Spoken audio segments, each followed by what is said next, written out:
So our movie kicks off with Nels Coxman. We learn that he works a blue-collar job, and once he's done for the day, he heads back home to the quiet life he shares with his wife Grace and their son Kyle. When Kyle comes in, he greets his mom and asks her if he can borrow her car. She agrees. After Kyle leaves, Nels and Grace sit down to have dinner together. Grace reminds Nels that later that day he'll need to say a few words in front of people. After getting ready, Nels and Grace attend an awards ceremony where Nels receives a community service award for the work he does. After accepting it, he stands in front of the audience to give his speech. At the same time, Kyle is at work at the airport with his friend Dante. Out of nowhere, a group of criminals storm in and attack them. The gang captures both of them and brutally beats them. Kyle is then injected with drugs, while Dante watches in absolute terror. Dante fights to survive and eventually manages to escape later that night. On the other side, we see a young boy who refuses to go to school. His father, a powerful crime boss known as Viking, comes to him and asks why he doesn't want to go. He wonders if it has anything to do with another kid named Tim who's been bullying him at school. Viking then launches into a lecture, telling his son Ryan that he needs to stand up for himself. He tells Ryan that if the kid hits him again, he should hit back, but Ryan hesitates and clearly doesn't want to be violent, which deeply disappoints his father. Meanwhile, the gang that attacked Kyle is shown pulling him out of their vehicle. They strap him into a chair and put goggles over his eyes. It becomes clear that Kyle has lost consciousness. Not long after, Nells receives devastating news. His son Kyle is dead. At the morgue, the investigator explains that Kyle died from a massive drug overdose and says they found opioids in his system. Nels is shocked and completely refuses to believe it. He insists that he knows his son and that Kyle would never use drugs, but the investigator dismisses his objections, saying the evidence is clear. Kyle's funeral is held and he's laid to rest. Completely broken, Nels sinks into despair and starts abusing drugs himself, unable to cope with the pain. Eventually, he takes his hunting rifle, planning to end his own life because he no longer sees any reason to go on living. What Nels doesn't know is that Dante has been hiding in his garage. Just as Nels is about to pull the trigger, he hears movement. Dante stepped forward, looking terrified, disheveled, and badly beaten, with blood on his face and clothes. Dante explains that he's been hiding ever since the attack and can barely get his words out. He tells Nels that Kyle had no idea what was happening, but Dante realized something was wrong the moment the gang showed up. Dante starts describing the people who attacked them. When Nels hears this, he becomes suspicious and demands answers. Dante asks for money, saying that if the gang finds him, they'll kill him. Nels grabs Dante by the clothes, slams him against the wall, and demands to know exactly who's responsible for his son's death. Dante swears that he doesn't know everyone involved, but he does give Nels one name, Speedo. Nels immediately asks where he can find Speedo. Nels goes to a bar and quietly observes the room until he spots Speedo.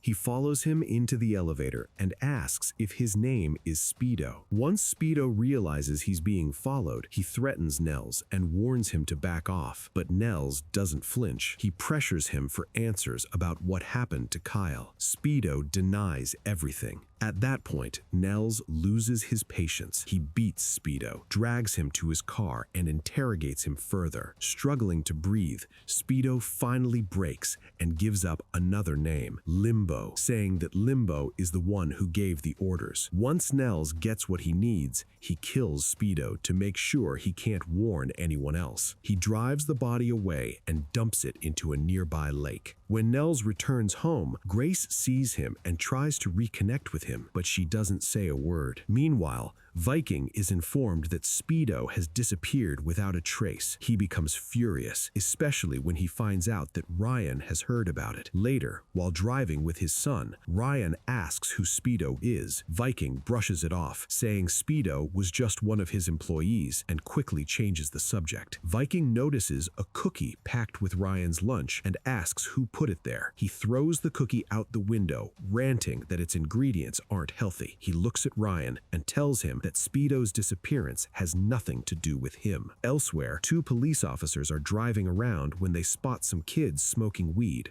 One of the officers gets out and confronts them. Her partner then tells her that if she wants to survive and move forward in her career, she needs to accept the values of the community they're policing. That night, Nels can't sleep, so he heads back into the garage. camouflage. The next day, he begins hunting down Limbo. Nells tracks him to a dress rental shop where Limbo is showing gowns to women. When Limbo asks what Nells wants, Nells says he's looking to rent a suit. When Limbo asks about the bride, Nells hesitates before saying that he and his wife are renewing their vows. Limbo starts taking Nells's measurements, but suddenly ducks down to grab a gun. Nells reacts quickly, dodging the bullet and managing to disarm him. He confronts Limbo and demands to know who killed Kyle. Limbo refuses to talk, so Nells brutally beats him, smashing his teeth until Limbo finally speaks. Limbo insists that he had nothing to do with Kyle's death. He explains that there's a man running a drug smuggling operation through the same airport where Kyle worked. Enraged, he kills Limbo as well and dumps his body into the same lake where he left Speedo. When Nells gets back home, Grace sees him and tries to reconnect with him. She asks him simple questions about their son, his interests, his habits, hoping that remembering Kyle together might help them heal. But Nells can't bring himself to answer. That approach only hurts more. At the same time,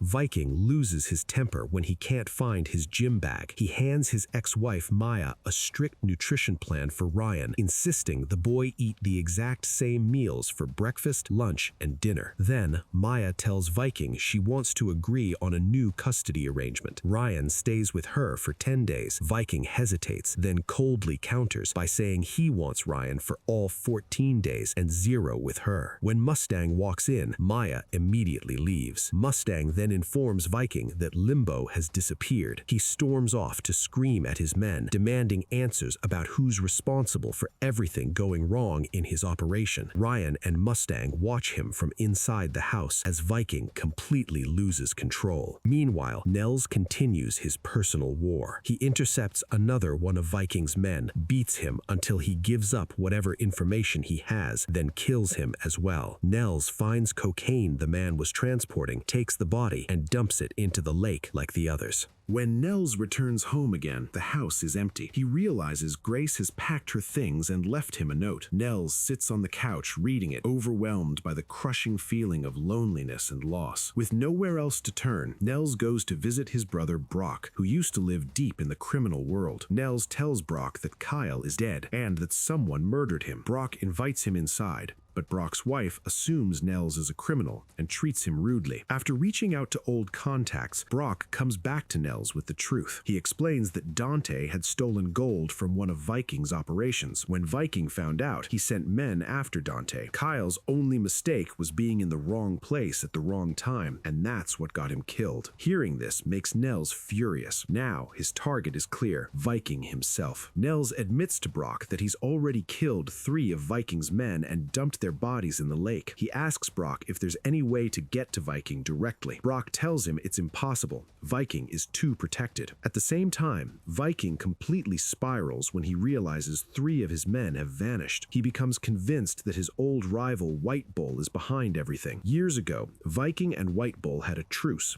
a deal that each would stay out of the other's business, but now Viking suspects betrayal and threatens to break the peace. Viking orders his men to retaliate. They attack White Bull's people, capture one of his men, and interrogate him. When the man refuses to talk, Viking kills him and leaves the body in the street as a warning. White Bull soon discovers that the man Viking killed was his own son. One of his men asks him what he plans to do. White Bull doesn't answer. He simply nods and walks away. Detective Thorpe takes over the case. She notices a clear pattern forming and worries that a full-scale gang war is about to erupt. As she digs deeper, she uncovers more details about Viking's drug operation and learns that the body dumped in the street belongs to White Bull's son. Nells keeps looking for a way to strike Viking directly. Brock tells him he can't do this alone and finally reveals Viking's real name, Trevor. Brock advises Nells to hire a professional sniper and recommends someone known as Eskimo, saying he'll do the job for a reasonable price. White Bull's son is buried and a funeral is held. The next day, Nells meets Eskimo as Brock suggested. He picks him up from the train station, takes him to a hotel, and gives him half the payment up front. Eskimo becomes suspicious, briefly threatens Nells, and accuses him of being a cop. Nells convinces him otherwise, and Eskimo accepts the deal. deal. But instead of keeping the contract private, Eskimo goes straight to Viking. He tells him someone hired him to kill him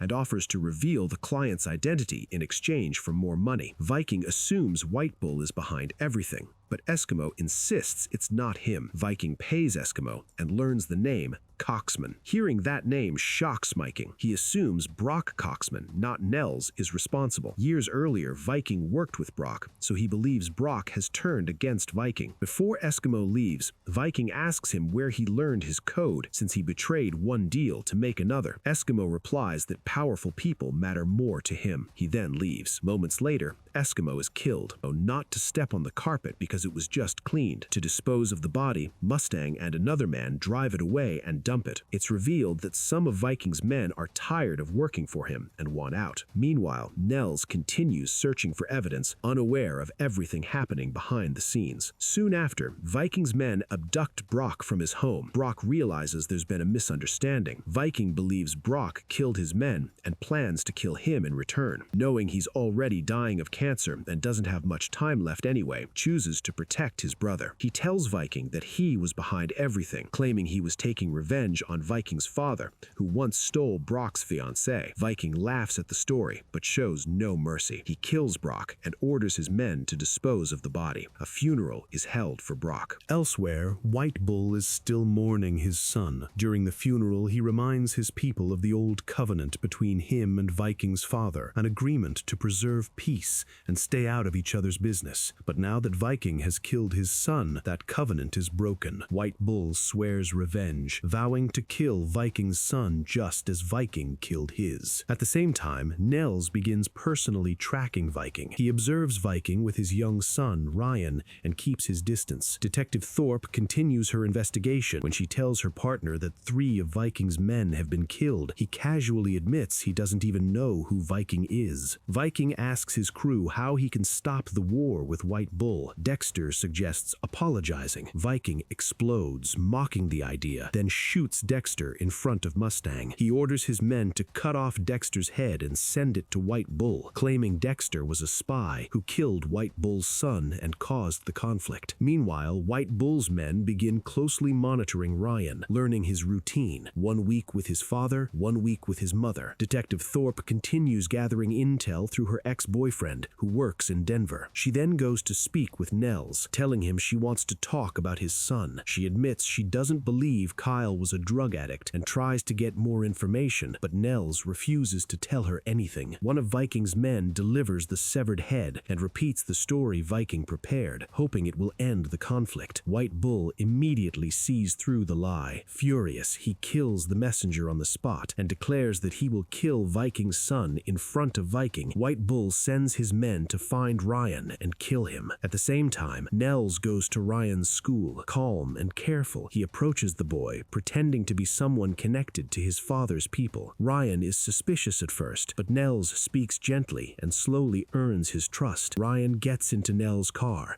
completely unaware of the danger closing in around them. As they drive away, White Bull's men spot them and give chase, but Nells knows the roads well and manages to lose them before they can intercept him. After some time, Ryan realizes Nells doesn't actually work for his father. He asks about the men who were following them, but Nells brushes it off and tells him not to worry. Meanwhile, Ryan's mother goes to Viking's house, furious that he took Ryan during the week when the boy was supposed to be with her. When Viking tries to hit her, she strikes him first. In that moment, he tells her that Ryan isn't with him. White Bull's men continue their revenge. They track down another one of Viking's men and kill him to send a clear message. Back at Viking's house, he tries to call Maya, promising that he'll bring Ryan home safely. She warns him that if Ryan isn't back within 24 hours, she'll go straight to the police and report him. We then see White Bull traveling to a mountain resort that he knows Viking will be visiting. He plans to stay there,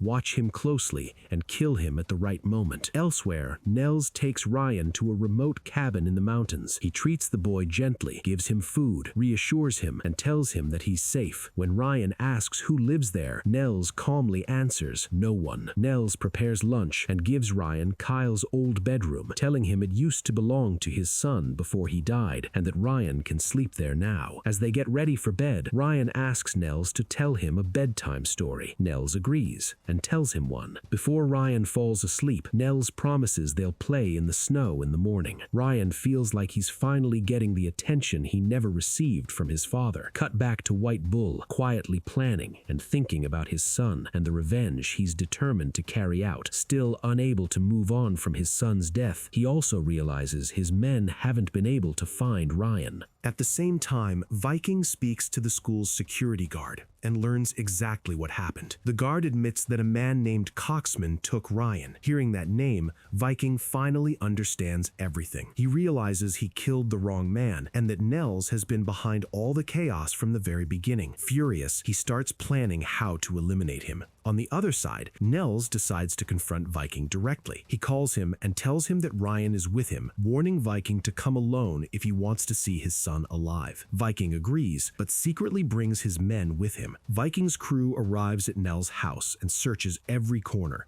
but Nels is nowhere to be found. While they search, Nels is far away, taking Ryan out to play in the snow. They ride a snowplow together, Ryan laughing and enjoying himself. As they're driving, Detective Thorpe and her partner pull them over and ask about Ryan. Nels calmly says the boy is his nephew. The officer mentions seeing several vehicles heading toward Nels' house. Hearing this, Nels immediately realizes Viking didn't come alone and that his home is surrounded. Back at the house, Viking continues searching until he spots the snowplow tracks in the distance. He realizes Nels is nearby and resumes the hunt. At this point, Mustang, who has secretly been working for White Bull, makes a call and gives White Bull Viking's exact location. Nels waits in the snow with his rifle, ready to kill Viking. When Viking's vehicle appears, Nels lines up the shot, but Ryan speaks, distracting him. Nels lowers the weapon, takes Ryan back to the cabin, locks him inside, and tells him not to move until he returns. Nels heads back out and hides beneath a vehicle,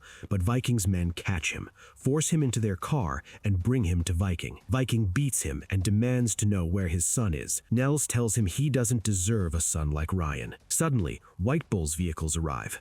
Gunfire erupts from both sides, turning the quiet mountain into a battlefield. The two gangs exchange heavy fire, and men from both sides fall one after another, until only White Bull and Viking remain. Viking tries to escape in his car, but Nels stops him. When the vehicle comes to a halt, White Bull shoots and kills Viking. Afterward, Nels gets into his own vehicle to leave, but White Bull climbs in beside him, holding a gun. The police arrive at the area. Detective Thorpe looks over the bodies in shock. Her partner finds Viking dying and tells him to send a message to his wife, but before Viking can say anything, he dies. Nels drives with White Bull through the snow. When White Bull realizes Nels is not his enemy, he lowers his gun and sets it aside. As they drive, one of White Bull's men suddenly parachutes down from above and crashes directly into the vehicle.